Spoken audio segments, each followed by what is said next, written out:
Good morning, children. Now we will see the nucleophilic addition reaction in aldehyde and ketone. In the previous video, you have seen the mechanism of nucleophilic addition reaction in aldehyde and ketone.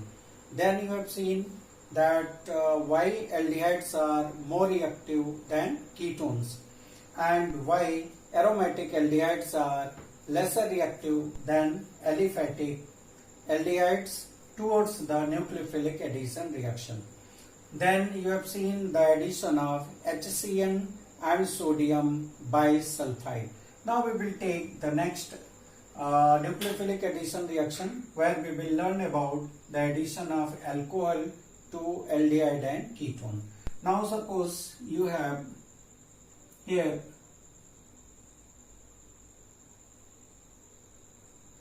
any aldehyde molecule and then it is reacted with alcohol, and this reaction takes place in presence of HCl gas which acts as catalyst here. Now if you see here, the carbonyl carbon acquires partial positive charge and this partial negative charge, as this bond is polar, you have seen earlier.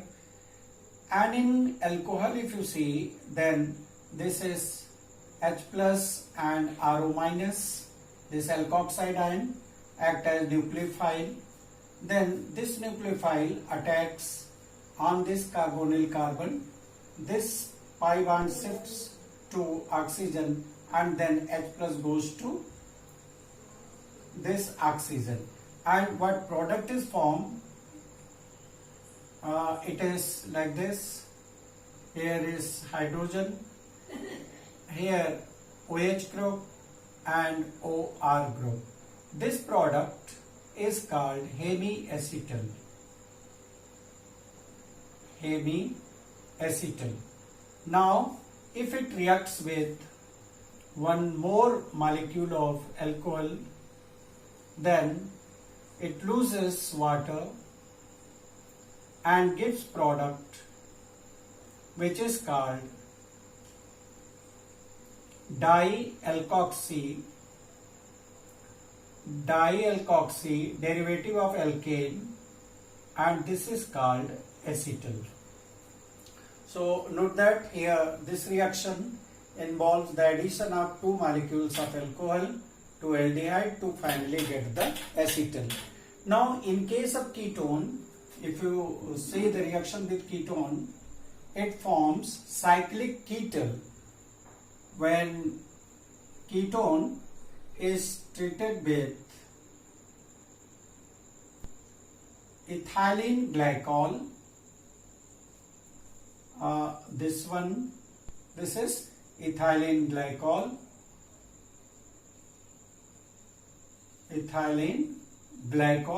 then it loses one water molecule and then gives the product which is cyclic product OCH2 like this one, and this product is called as cyclic ketal product. So this is about the nucleophilic addition reaction where alcohol is added to aldehyde and ketone.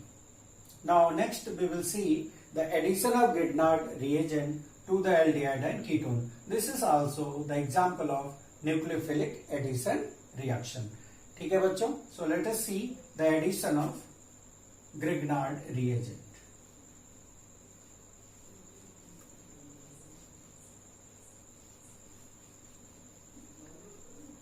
Addition of what is Grignard reagent? Alkyl magnesium halide is called as Grignard reagent.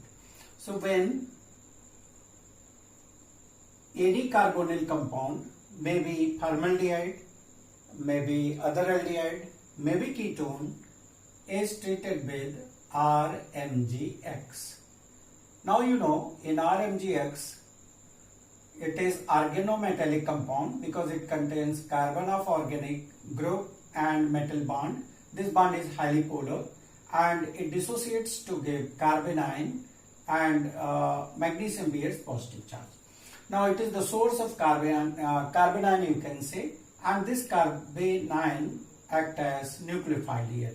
Okay, now in carbonyl compound, as you know, this is del positive, del negative. Now this carbanion attacks over this carbon, pi bond shifts to oxygen and it forms intermediate compound like this one, OMgX.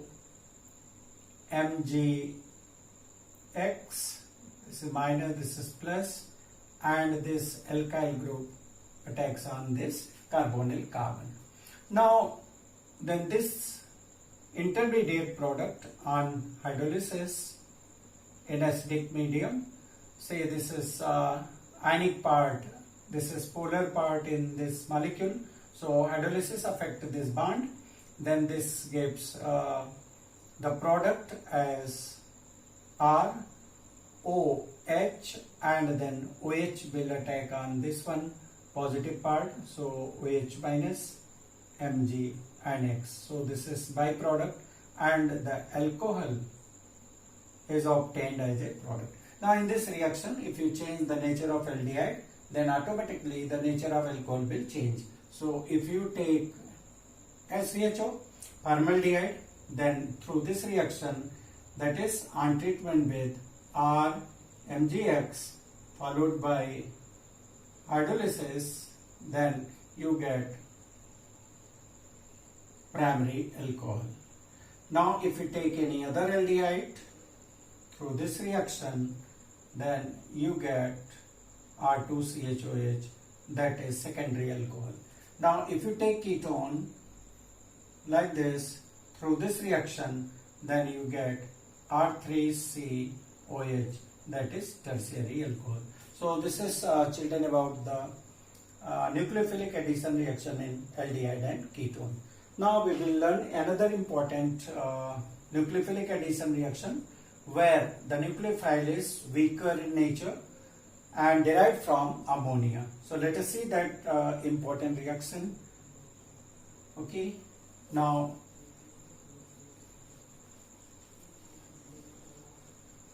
nucleophilic addition reaction, addition of ammonia derivative. Ammonia derivative. What ammonia derivative is, if you see this is NH3 ammonia. So this ammonia itself acts as nucleophile, although it is weaker nucleophile. When hydrogen is replaced by some group Z, then we get NH2Z, where Z is variable, and this is called ammonia derivative, where Z can be OH group, can be NH2 group, can be NHCO NH2 group, that is derived from urea, and it can be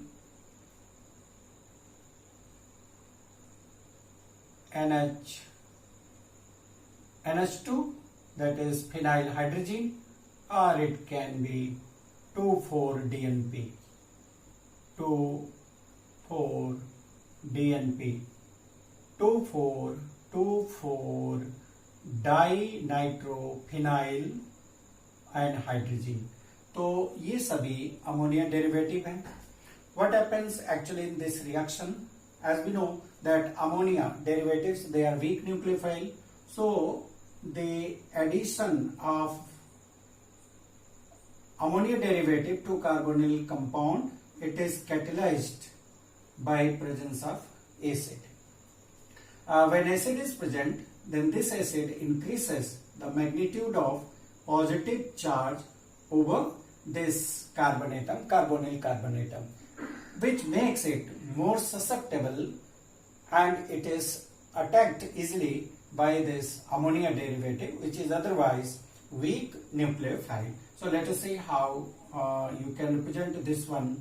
Now see, when this bond shifts over oxygen, as it is more electronegative, then this makes this carbon highly electron deficient, और this B positive charge, और चूंकि यहाँ negative है तो इस पर H+ आ जाएगा। तो ये चूंकि ये हमारा इंटरमीडिएट बन रहा है, जिससे हमें ये पता चल रहा है कि कार्बन पर पॉजिटिव चार्ज बढ़ा दे रहा है।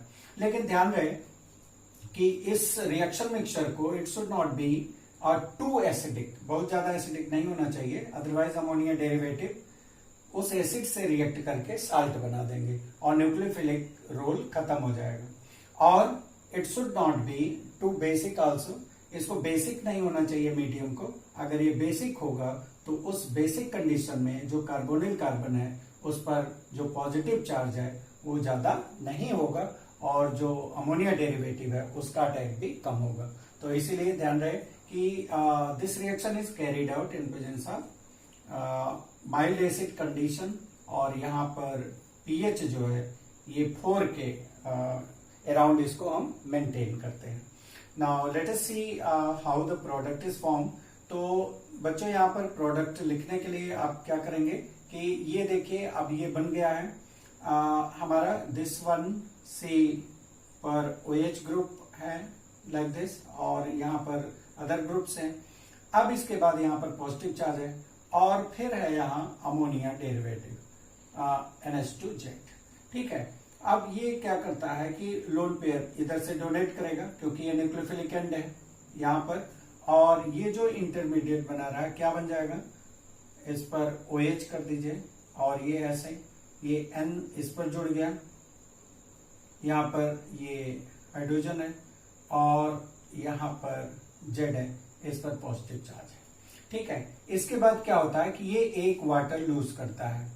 ये वाटर लूज कैसे होगा, इट इज लाइक दिस। तो जब ये एक वाटर लूज करेगा तो ये कन्वर्ट हो जाएगा C, इसके ये दोनों बांड और ये डबल बांड हो गया N और पॉजिटिव चार्ज, इस पर एक हाइड्रोजन है और इस पर Z अटैच्ड है। नाउ चूंकि नाइट्रोजन पर पॉजिटिव चार्ज है तो वो इस पेयर को अपने तरफ अट्रैक्ट करेगा, then H will lost as H+। तो ये जो प्रोडक्ट है अब क्या बन जाएगा बच्चों, C और ये हो जाएगा डबल बांड N और अब ये हो जाएगा Z, ठीक है। और यहाँ पर पेयर आ गया और H+ will be lost in the medium. तो H+ यहाँ जो लॉस हो रहा है वो वापस कार्बोनिल कंपाउंड के कार्बन पर पॉजिटिव चार्ज को बढ़ाएगा।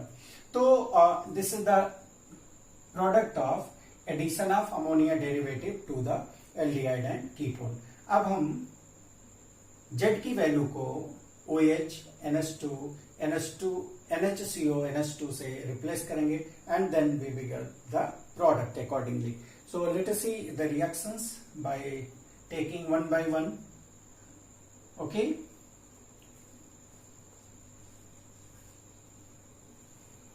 तो बच्चों सबसे पहले हम एडिशन ऑफ NH2OH को समझ लें और डायरेक्ट रिएक्शन को लिखने के लिए आपको क्या करना, बहुत ही सिंपल है। कार्बोनिल कंपाउंड को ऐसे लिखिए और जो अमोनिया डेरिवेटिव है उसको H2NZ ऐसे लिखिएगा।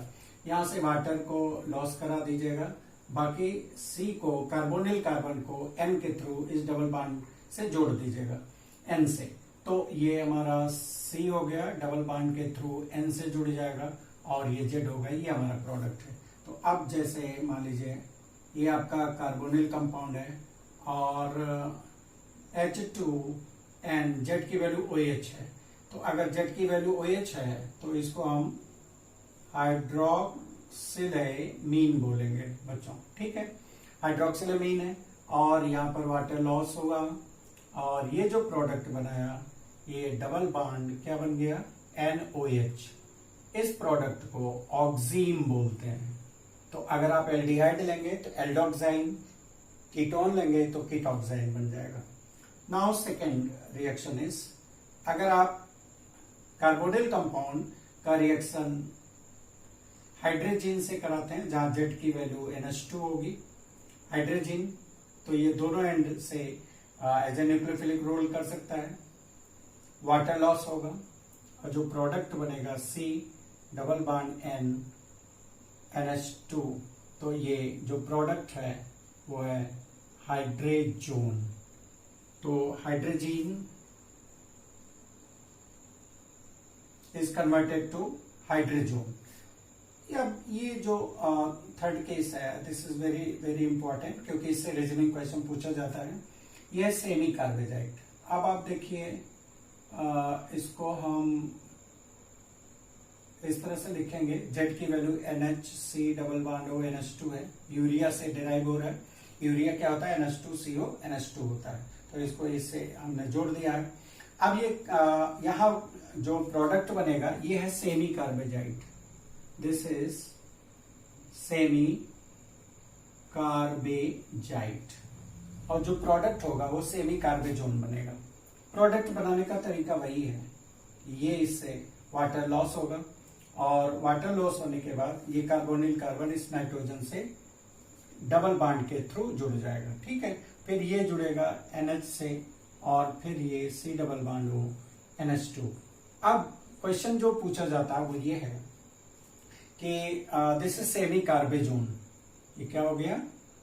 सेमी कार्बेजोन हुआ, ठीक है। अब इसमें क्वेश्चन ये पूछा जाता है कि although semi carbazide contains 2 NH2 group, मतलब इधर भी NH2 है, इधर भी NH2 है, लेकिन जो अटैक होता है वो केवल एक एंड से होता है, वो इस एंड से नहीं होता है।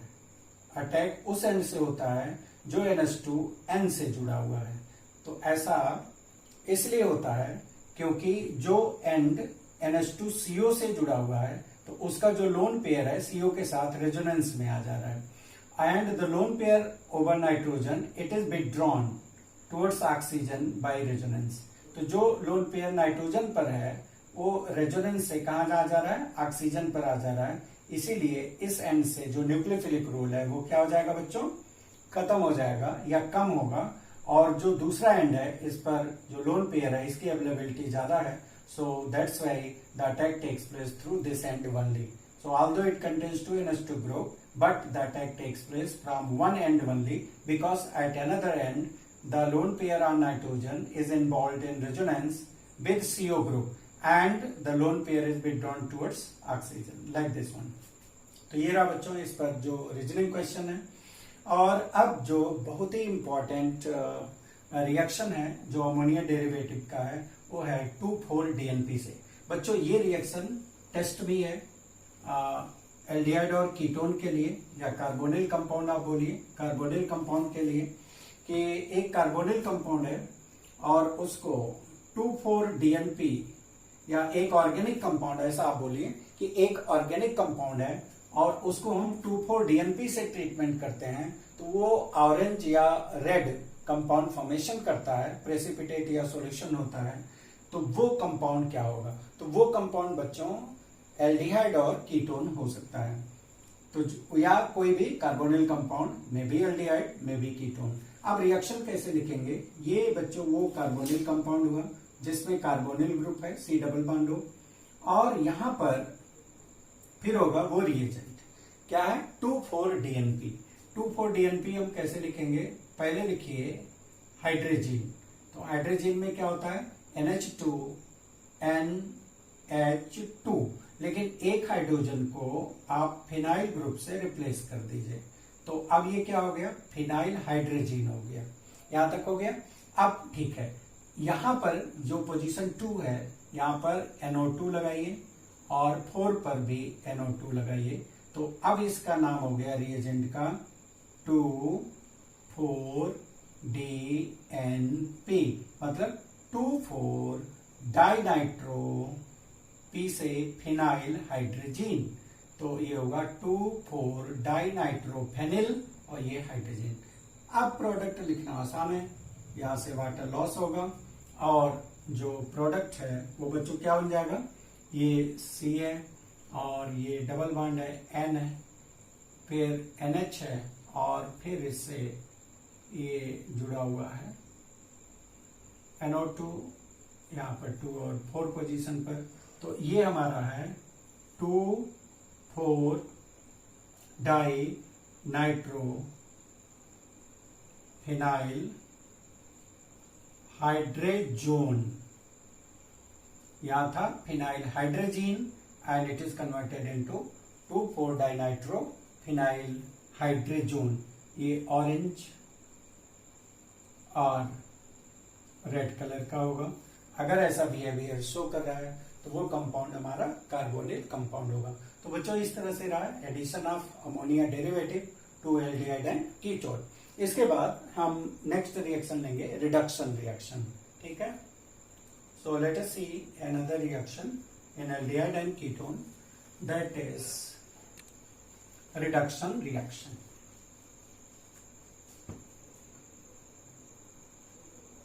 What is reduction?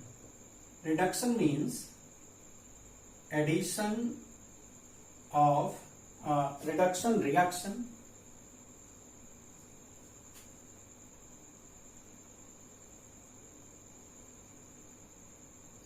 reaction means addition of hydrogen or removal of oxygen.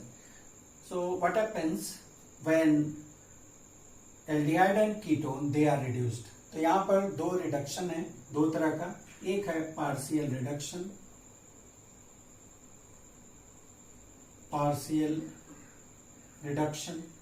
Partial reduction पर आप देखिए क्या होता है कि यहां पर बच्चों suppose you have aldehyde group, ये इसी तरह से होगा। अब इसका हमें रिडक्शन कराना है। रिड्यूसिंग एजेंट हमारा सोडियम बोरोहाइड्राइड या LaH हो सकता है, लिथियम एल्युमिनियम हाइड्राइड। होता क्या है यहाँ रिडक्शन पर, ये बांड पाई बांड ओपन होगा।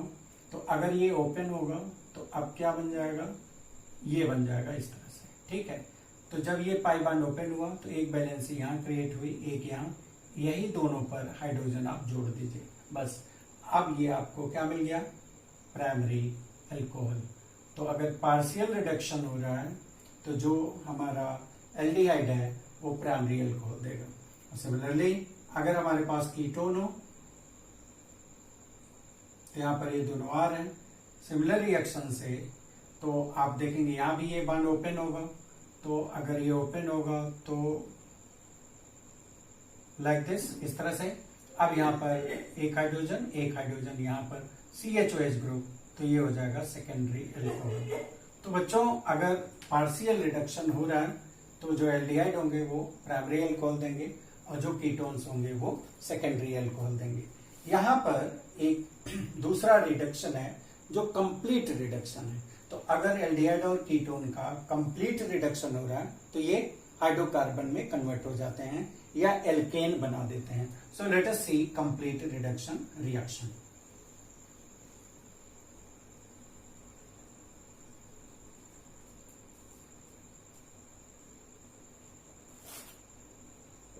Complete reduction reaction.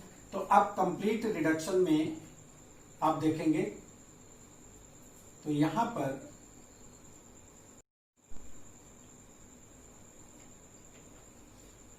Clemmensen reduction, ये नाम है क्लेमेंसन। क्लेमेंसन रिडक्शन में जो कार्बोनिल कंपाउंड है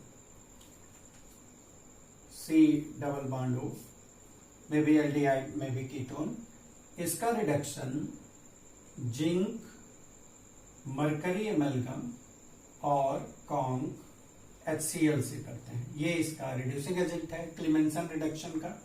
और ऐसा करने पर O रिमूव होगा, और जब O रिमूव हो जाएगा तो यहां पर दो वैलेंसीज बन जाएंगी क्योंकि ऑक्सीजन बाइवेलेंट है, और इन्हीं दोनों पर हाइड्रोजन जोड़ दीजिए तो ये आपका एल्केन बन जाएगा।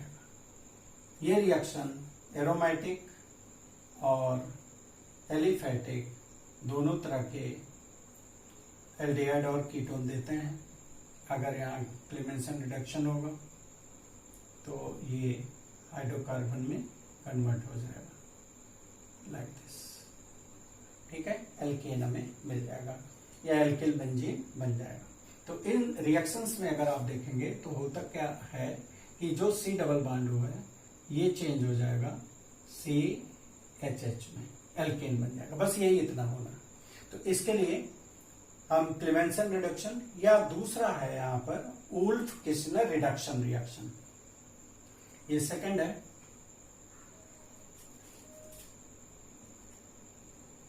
Wolf Kishner reduction. बच्चों ये 2 स्टेप में होगा। पहले स्टेप में जो कार्बोनिल कंपाउंड है एल्डिहाइड या कीटोन, इसका रिएक्शन हाइड्रोजीन से होगा।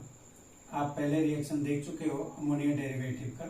तो ये हाइड्रोजन पहले बना देगा, यहां से वाटर निकलेगा, ये तो क्या बना दिया C डबल बॉन्ड N और फिर यहां NH2।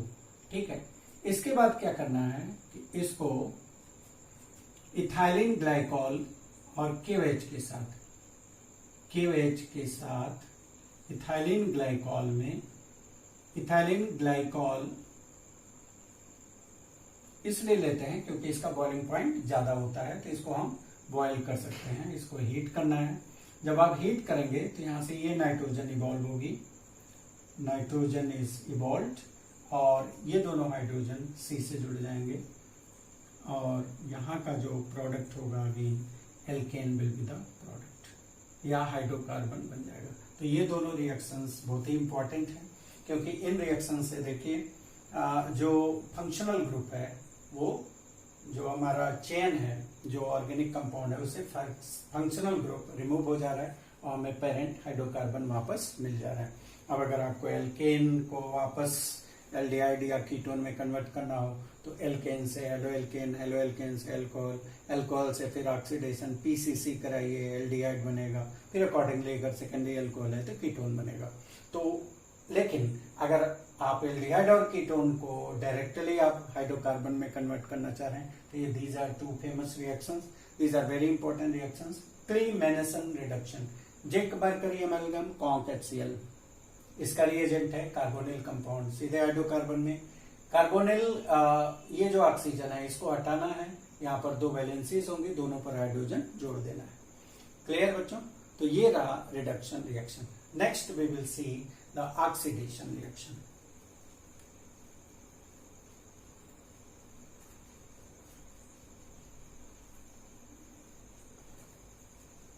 So let's see oxidation reaction.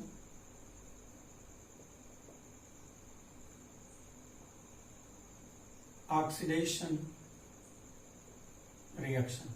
बच्चों अगर हम ऑक्सीडेशन रिएक्शन देखें तो aldehydes are very prone to oxidation reaction because they contain this CH bond, carbonyl carbon and CH bond.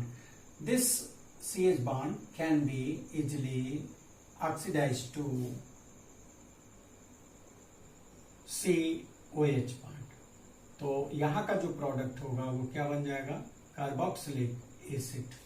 So aldehyde on oxidation gives carboxylic acid. They are very reactive towards oxidation reaction. अब aldehyde इतने ज्यादा prone होते हैं कि इस oxidation को आप strong oxidising agent like conc HNO3 या KMNO4 एसिडिक या एल्किलाइन न्यूट्रल या K2Cr2O7, even weak oxidising agent bromine water, Tollens reagent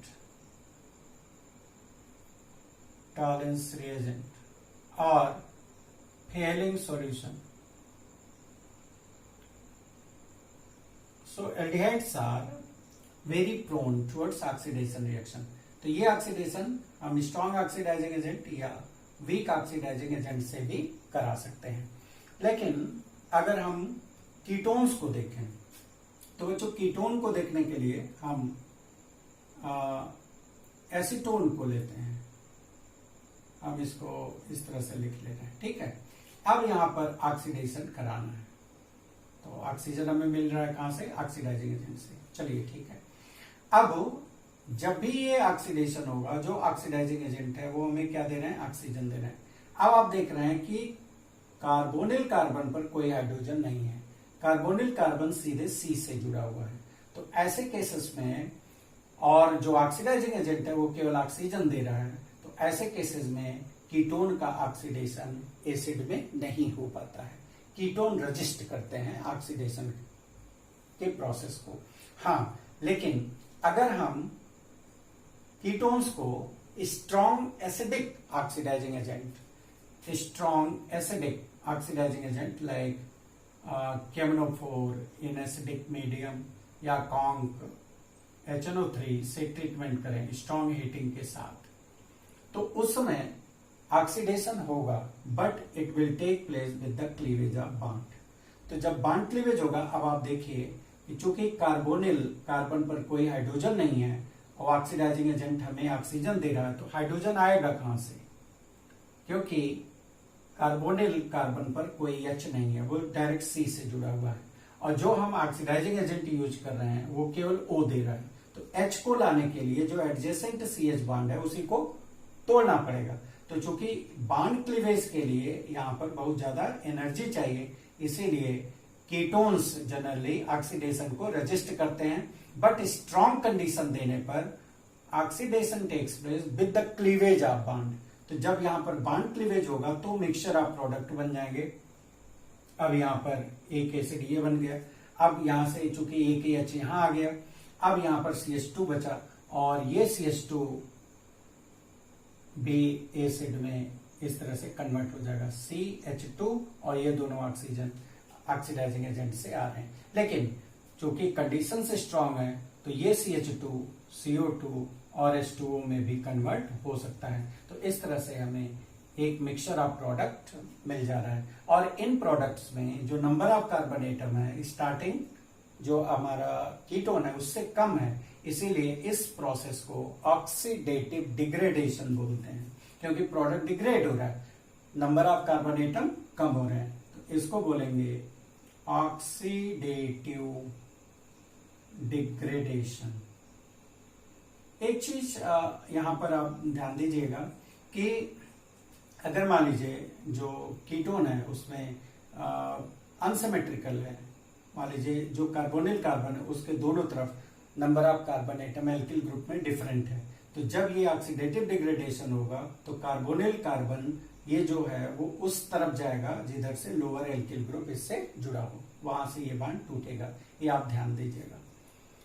now we will see the oxidation reaction of aldehyde in presence of weaker oxidizing agent like Tollens reagent and Fehling solution।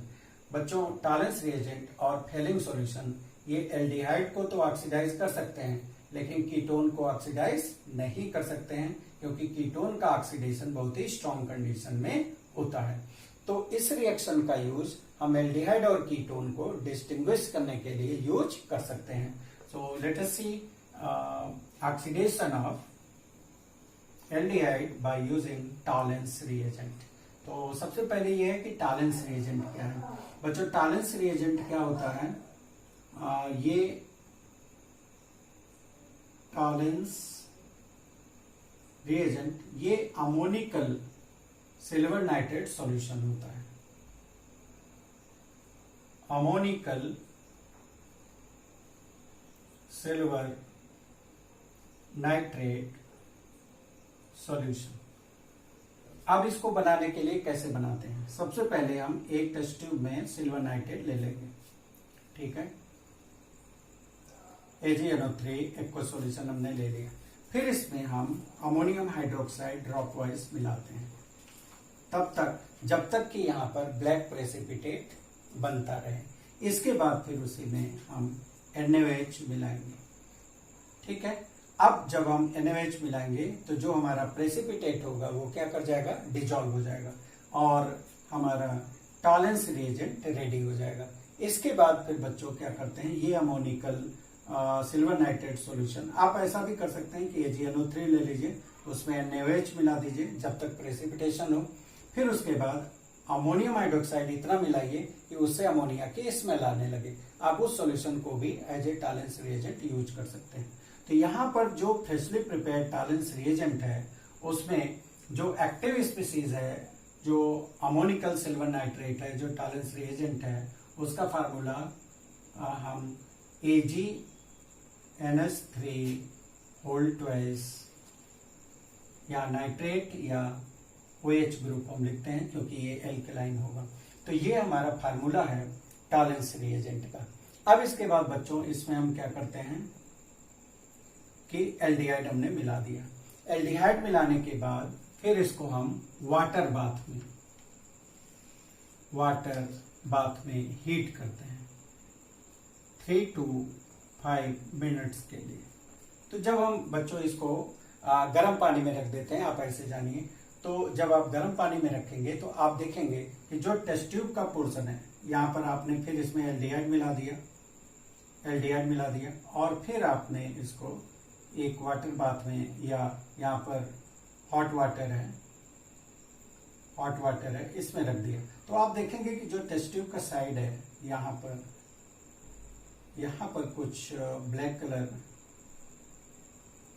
का substance deposit हो रहा है और फिर आप यहाँ पर देखेंगे तो ये मिरर बन जाता है और जिसको हम सिल्वर मिरर बोलते हैं और इस टेस्ट को silver mirror test for aldehyde बोलते हैं। अब होता क्या है बच्चों कि चूंकि ये जो हमारा टॉलेंस रिएजेंट है ये हमेशा क्या होगा, एल्कलाइन होगा, उसमें NaOH एक्सेस में रहता है। तो अब होगा क्या कि टॉलेंस रिएजेंट में जो स्पीसीज है जो ऑक्सीडाइज करती है एल्डिहाइड को, वो है सिल्वर आयन। ठीक है, तो ये सिल्वर आयन जो हमारा एल्डिहाइड है उसको ऑक्सीडाइज करता है किसमें, एसिड में, और एसिड NaOH से रिएक्शन करके अपने सोडियम साल्ट में कन्वर्ट हो जाता है। अब चूंकि Ag+ ने इसको ऑक्सीडाइज किया एल्डिहाइड को, तो खुद रिड्यूस हो जाता है Ag में और साथ में बच्चों अमोनिया इवॉल्व होती है इस रिएक्शन में और वाटर बनता है। तो इसके लिए आप इसको 2 मोल्स ले लीजिए, तो यहाँ पर क्या हो जाएगा, 4NH3 हो जाएगा, 2 Ag हो जाएगा। चूंकि ये सॉलिड है, ये PPT के फॉर्म में आएगा और यही डिपॉजिट हो जाता है हमारे टेस्ट ट्यूब के बॉटम पर और सिल्वर मिरर बनाता है। क्या बनाता है, सिल्वर मिरर। नाउ अब अगर मान लीजिए यहाँ पर आपने कीटोन ऐड कर दिया और इसको 3 to 5 मिनट के लिए हॉट वाटर में रख दिया, तो वहां पर कुछ नहीं होगा बच्चों, 2 डिफरेंट लेयर बन जाएंगी, एक कीटोन की और दूसरा हमारा टॉलेंस रिएजेंट की। लेकिन अगर वो एल्डिहाइड होगा तो आपको सिल्वर मिरर, ये सिल्वर जरूर मिलेगा प्रेसिपिटेट के फॉर्म में। ये सिल्वर एटम्स बॉटम पर डिपॉजिट होंगे या जहां पर बनेंगे ये इसके इनर लाइनिंग पर, ये यहाँ पर डिपॉजिट हो जाएंगे और वहां पर आप देखेंगे कि वो मिरर के फॉर्म में आ गया है। वहां पर आप फेस भी देख सकते हैं या कोई ऑब्जेक्ट ले आएंगे तो उसका इमेज वहां पर बनेगा। So this test is called as silver mirror test for aldehyde और कीटोन ये टेस्ट नहीं देंगे, ये याद में रखना। नाउ ये टेस्ट बच्चों जो टॉलेंस रिएजेंट टेस्ट है, ये एलिफैटिक एल्डिहाइड और एरोमेटिक एल्डिहाइड दोनों देंगे, ये आपको याद रखना होगा कि this test is given by both aliphatic and aromatic aldehyde. Okay, now let us see another reagent that is Fehling solution. तो बच्चों Fehling solution क्या है ये जानेंगे। Fehling solution test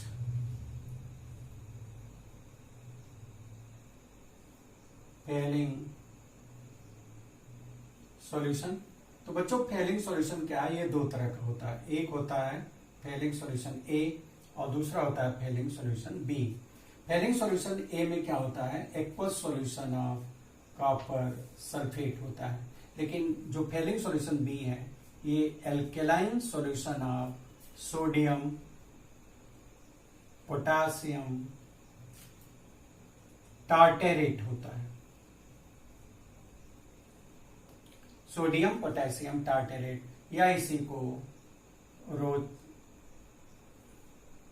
रोचिली साल्ट भी बोलते हैं। तो इसका एल्कलाइन सॉल्यूशन ले लेंगे।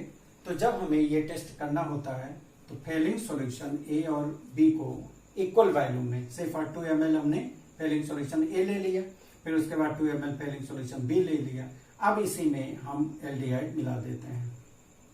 ठीक है, इसके बाद फिर वाटर बाथ में रखेंगे। तो जब हम इसको वाटर बाथ में रखते हैं फॉर 3 to 5 मिनट्स अगेन, तो हम ये देखते हैं कि इसके बॉटम पर कुछ ब्राउन कलर का प्रेसिपिटेट डिपॉजिट हो रहा है। ठीक है, तो अगर आप इस देखें कि हो क्या रहा है, तो इसमें जो एल्डिहाइड है ये Fehling सॉल्यूशन से रिएक्ट होता है और Fehling सॉल्यूशन में होता है क्यूप्रिक हाइड्रोक्साइड और चूंकि मीडियम क्या है, बेसिक है, NaOH वहां रहेगा। तो इस तरह से, और जब आप हीट करेंगे तो आप देखेंगे कि जो एल्डिहाइड है ये ऑक्सीडाइज हो गया Fehling सॉल्यूशन से और ऑक्सीडाइज होकर के ये अपने सोडियम साल्ट में कन्वर्ट हो गया। साथ में जो हमारा रेडिश ब्राउन प्रेसिपिटेट बन रहा है वो इसलिए बन रहा है क्योंकि जो क्यूप्रिक है, चूंकि ये इसको ऑक्सीडाइज कर रहा है तो खुद रिड्यूस हो रहा है, और ये खुद रिड्यूस होकर क्यूप्रस ऑक्साइड बनाता है जो कि रेडिश होगा या ब्राउन होगा, और ये डिपॉजिट हो जाएगा कहाँ पर, बॉटम पर, और साथ में वाटर भी बनेगा। तो ये दोनों टेस्ट हैं बच्चों, टॉलरेंस रिएजेंट टेस्ट और फेलिंग सॉल्यूशन टेस्ट, जिसका यूज हम एल्डिहाइड और कीटोन को डिस्टिंग्विश करने के लिए कर सकते हैं। अब मान लीजिए आपको दोनों एल्डिहाइड दिया हुआ है, तो आप उस समय फेलिंग सॉल्यूशन का यूज करेंगे, क्योंकि ये जो फेलिंग सॉल्यूशन है ये एलिफेटिक जो एल्डिहाइड है इसको तो ऑक्सीडाइज करता है, लेकिन एरोमेटिक एल्डिहाइड को ये ऑक्सीडाइज नहीं करता है। वहां पर आप टॉलरेंस रिएजेंट का यूज नहीं कर सकते हैं, क्योंकि टॉलरेंस रिएजेंट जो होता है वो एलिफेटिक और एरोमेटिक दोनों तरह के एल्डिहाइड को ऑक्सीडाइज कर देता है। ठीक है। और बच्चों इसके अलावा और भी टेस्ट हैं, आइडोफॉर्म टेस्ट हैं, जिसको आप जानते हैं कि उसमें कुछ स्पेसिफिक ग्रुप्स होने चाहिए। CH3CO ग्रुप होना चाहिए जो कि C या H से अटैच्ड है। तो अगर ऐसे ग्रुप हैं उसमें तो आइडोफॉर्म टेस्ट का भी आप यूज कर सकते हैं। तो ये तीनों रिएजेंट आप याद रखिएगा जहां कहीं डिस्टिंक्शन आता है, टॉलरेंस रिएजेंट, फेलिंग सॉल्यूशन और iodoform test. Thank you for watching this video. Thank you.